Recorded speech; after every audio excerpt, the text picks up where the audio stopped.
does really make me think, like, we go to sports games, we go to these big crowds and, like, Mhm.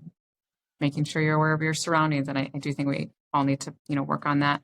But one thing they talked about was, fight or fright or freeze, and I thought he made a good point in that, uh, we probably don't do as much fight fight or flight anymore because we're not in those true situations. So, if, like, you think about a Mhm. caveman, like, their fight or flight was to literally, like, live or die.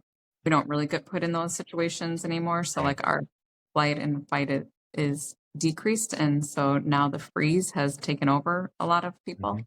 So I think that it's interesting that we're talking about it, like, literally not, like, in your personal life, but in these situations, there's been just Mhm. more and more freezing. So they gave an example. I mean, it's unfortunate, but you remember that nightclub in Orlando that had a Yep. fire, and they showed the diagram of how, like, people were trying to get out, and everyone just tried to go out the front entry, like, the door that they came in, and it showed, like, where people died, and it was, like, 19 people died, like, in the stair, like, in that well of just waiting to get out the front door, where in all reality, like, there were, like, windows along the side, there was back doors, but everyone just took the one path that they knew instead of Mhm. trying to go Hmm. out the separate means. I made, like, putting that into reference makes you really think about knowing your surroundings, but Sure. also, like, not getting stuck in the flight or, like, right, they froze. So it's a really good presentation and made you think a lot about, like, what you're doing, where you're going, and how to be prepared for things.